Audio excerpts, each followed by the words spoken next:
তোমাদের ডেকে এনেছি কারণ আমাদের ধোঁকা দেওয়া হয়েছে। পিশাচ মারা যায়নি, বরং আরো শক্তি নিয়ে ফিরে এসেছে। ও আমাদের পরিরাজ্যের একটি বাচ্চাকেও তুলে নিয়ে গেছে।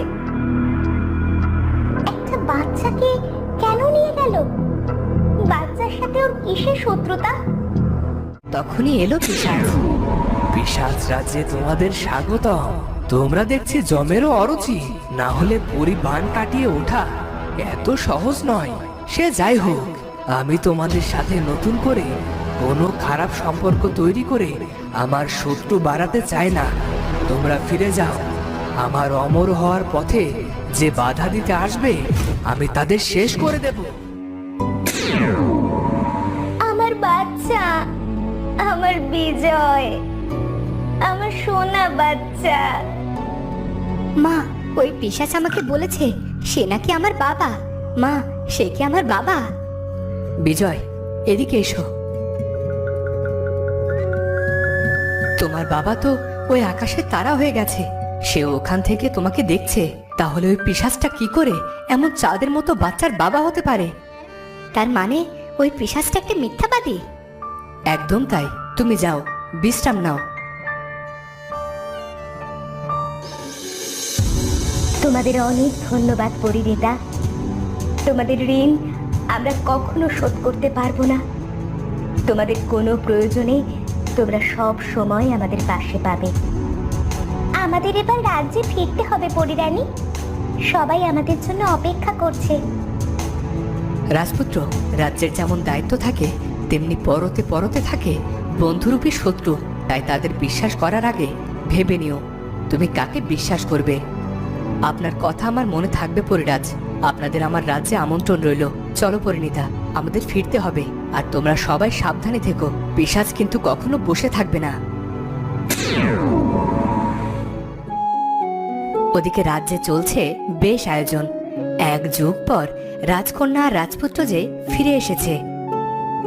এই দেখেছো, পরমাণুটা এখনো উনুনে চাপাতে পারেনি। কত কাজ বাকি, কখন না জানি ওরা এসে পড়বে। কতদিন পর মেয়েটাকে দেখবো, প্রাণ যে আর থামতে চায় না।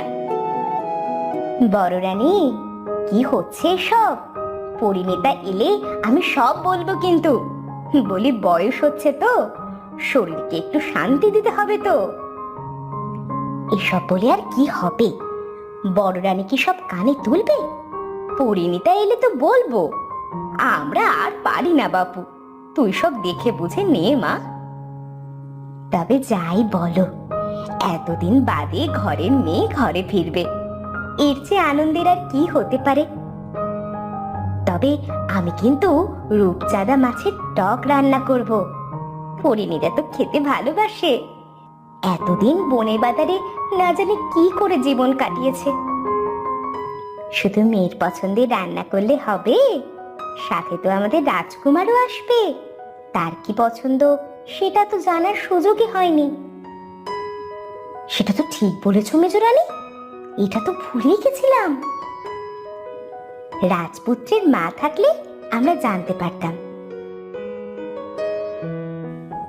রানীদের দেখছি প্রস্তুতি শেষ নেই। ওরা তো এসে পড়বে, তাড়াতাড়ি করো। তখন ছোট রানী সাহস করেই বলল, দক্ষিণ মহারাজ, আপনি তো আমাদের আত্মীয়। আপনি কিছু মনে না করলে একটা কথা জিজ্ঞেস করতে চাই। বলুন ছোট রানী, আমি জানলে নিশ্চয় আপনাকে জানাবো। রাজপুত্রের তো মা নেই, ও কি খেতে পছন্দ করে যদি বলতেন। এতদিন পর ঘরের খাবার খাবে ছেলেটা। আমি আমার রাজ্য নিয়ে এত ব্যস্ত থাকতাম, ছেলের দিকে খেয়াল রাখতেই পারিনি। ছোট্ট কুমার কিভাবে যেন বড় হয়ে গেল। তবে আপনারা ভালোবেসে ওর জন্য যা আয়োজন করবেন ও তাতেই খুশি হবে। আপনার মহানুভবতা। মহারানীর কি হয়েছিল মহারাজ? আজ খুশির দিনে না হয় কোনো অপ্রিয় সত্য লুকানোই থাক, পরে বলবো। আসুন মহারাজ, আমরা বরং ওদিকটায় গিয়ে দেখি কেমন আয়োজন হলো।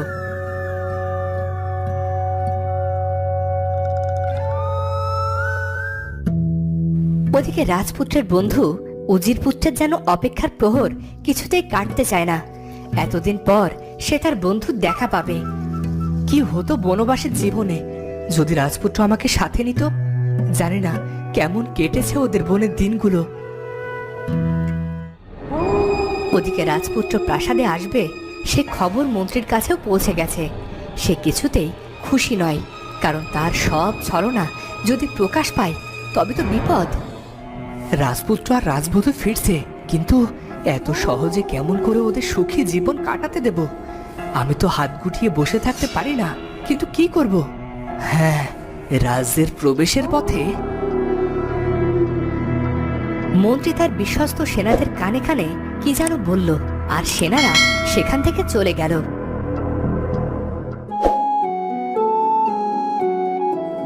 কতদিন পর বাবা আর মায়েদের দেখবো।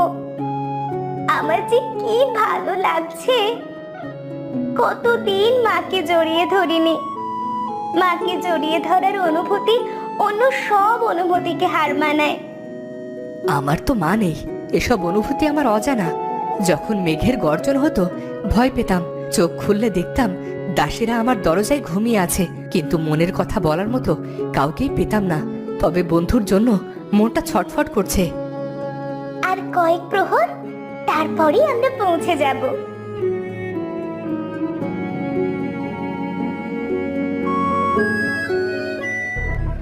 তখনই মন্ত্রীর সেনারা এসে আক্রমণ করলো রাজপুত্র আর পরিণীতার উপর। ওরা আচমকা হামলার জন্য প্রস্তুত ছিল না, কিন্তু প্রাণ বাঁচাতে ওরাও লড়াই শুরু করলো।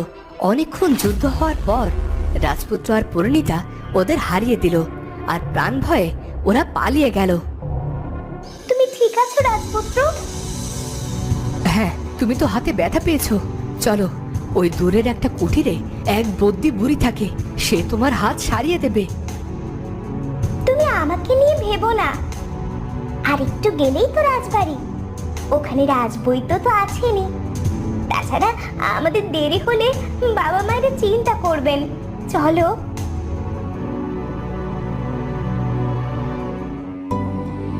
রাজপুত্রের কোনো কথা না শুনে পরিণীতা আর রাজপুত্র এলো প্রাসাদে। প্রাসাদে এলাহি আয়োজন দেখে ওরা খুব খুশি হলো। বাবা, মা, আমরা এসেছি।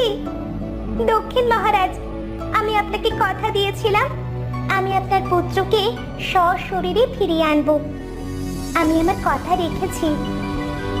তোমার কাছে আমরা কৃতজ্ঞ পরিণীতা। আজ তোমার জন্যই আমরা প্রাণে বেঁচে আছি। অনেকগুলো দিন আমার তোমাদের অপেক্ষায় কেটেছে। এসো তোমরা, এসো, আজ আমার রাজবধূর গৃহপ্রবেশ হবে। পরিণীতা, রাজপুত্র, তোমাদের এমন দেখাচ্ছে কেন? তোমরা কি পথশ্রমে ক্লান্ত? কেউ চায় না আমরা প্রাসাদে প্রবেশ করি। রাজ্যের প্রবেশ মুখে আমাদের উপর হামলা হয়েছিল, কিন্তু কেউ কেন চাইবে না? পরিণীতা, এখন এসব থাক। যেই হামলা করুক সেসব আমরা পরেও জানতে পারবো। এখন চলো। বাবা, তুমি একদম ভেবো না, সব ভালো যার শেষ ভালো তার। কিন্তু তোমরা সবাই এখানে, আমার বন্ধু কোথায়? সে কি ভুলে গেছে আমার কথা? এসব আয়োজন কোটালপুত্র নিজের হাতে করেছে। ও তোমাকে ছেড়ে বড্ড কষ্টে দিন কাটিয়েছে। আমি জানি সে কোথায়। পরিণীতা, রাজপুত্রকে ডেকে হাতটা দেখিয়ে নাও। তোমরা থাকো, আমি আসছি। তখন রাজপুত্র বাগানে গিয়ে দেখলো কোটালপুত্র একা একা উদাস মনে বসে আছে। দেখে মনে হচ্ছে আমার আশায় কেউ খুশি হয়নি। তাহলে আমি আর এ রাজ্যে থেকে কি করব? আমি যেদিকে দু চোখ যাই চলে যাব। সাধে আর বলে, বিয়ের পর বন্ধু পর হয়ে যায়। আগে আমি ছিলাম ছায়া সঙ্গী, এক যুগ বনে পার হয়ে গেল। আমাকে কি সাথে রাখা যেত না? কি হতো আমি থাকলে? তোমার মতো কাকে আর ভরসা করতে পারি বলো তো? তুমি ছিলে বলেই তো আমি বনে নিশ্চিন্ত ছিলাম। তুমি না থাকলে বাবাকে কে দেখতো? তুমি তো আমার ভাই, আমার বন্ধু। তখন সেখানে পরিণীতা এলো। মান অভিমানের পালা শেষ হলে তোমার বন্ধুকে বলে দাও রূপচাঁদা মাছের টক রান্না হয়েছে। সে তো খেতে ভালোবাসে, আর সে না খেলে আমি বরং অন্যদের দিয়ে দেব। আমার প্রিয় খাবার কি আপনি সেটাও জানেন রাজবধূ? কেন জানবো না? আমরা তো রাজ্যের বাইরে ছিলাম, মনের বাইরে তো নয়। আমি আশায় কি আপনি খুশি নন? কি আমি বাবা মাকে নিয়ে উত্তরে ফিরে যাব? না না রাজবধূ, মহারাজ বলেন রাজবধূ পরিণীতাই হলো রাজ্যের লক্ষ্মী। সে সব সময় রাজপুত্রকে আগলে রাখতে জানে। আমি তো ভেবেছিলাম আপনারা বদলে যাবেন। আসলে এতদিন বনে তো কম কিছু সহ্য করেননি। বদল ভালো, কিন্তু আপনজনদের কাছে বদলে যাওয়া তো বোকামি। ওদিকে মুখ লুকিয়ে সৈন্যদের পালিয়ে আসা মন্ত্রীর একদম পছন্দ হয়নি। সে কারাগারে বন্দি জীবন কাটালেও প্রাসাদকে সে তার নিয়মেই চালিয়ে নিচ্ছে। আহ, মরে গেলে মরে যেতি, কিন্তু হেরে ফেরত আসলি কেন? ওদের কাছে তো কোনো হাতিয়ারও ছিল না, তবুও তোদের এতজনকে ওরা হারিয়ে দিল কেমন করে? তোদের কি খেতে দেওয়া হয় না? রাজবধূ আর রাজপুত্রের যুদ্ধ কৌশলের কাছে আমরা পারিনি। তোদের কি কৌশল শেখানো হয়নি? সব ফাঁকিবাজ। আমাদের আরেকটা সুযোগ দিন, আমরা কথা দিচ্ছি আপনার কাজ হয়ে যাবে।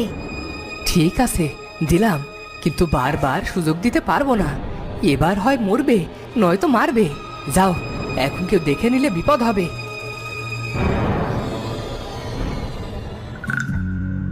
ওদিকে পরিণীতা খেয়াল করলো তার হাতের নীলকান্ত মণির বালাটা কেমন যেন আলো ছড়াচ্ছিল। এই আলোটা বারবার ওদিকে কেন বিচ্ছুরিত হচ্ছে? কি আছে ওইদিকে? কি হয়েছে পরিণীতা? না, কিছু না। মা, তোমরা সবাই এতদিন অনেক কষ্ট পেয়েছো, তোমাদের আর কষ্ট পেতে দেব না। সত্যি যদি সুখ দিতে চাও, তবে আমি চাই এবার তোমার কোল আলো করে কোনো সন্তান আসুক। আমাদের এই একটাই চাওয়া। কিন্তু মা কোনো কথা শুনতে চায় না। আমরা আজ আমাদের রাজ্যে ফিরে যাব। সুসংবাদটা দ্রুত পেতে চাই। সন্তান হলো সেই বিনি সুতোর মালা যা সবাইকে এক টানে বেঁধে রাখে। তাছাড়া নারীর পূর্ণতাই হলো তার সন্তান। আমি এখন চলি, সাবধানে থেকো। তো বন্ধুরা, পরিণীতা কি তবে এবার সন্তান আর সংসারে বাধা পড়বে? মন্ত্রী আবার কি করতে চলেছে সেটা জানবো আমরা পরের পর্বে। আর আজকের ভিডিওটি ভালো লাগলে অবশ্যই চ্যানেলটি সাবস্ক্রাইব করে বেল আইকনটি বাজিয়ে দিও। দেখা হচ্ছে পরের ভিডিওতে। ধন্যবাদ।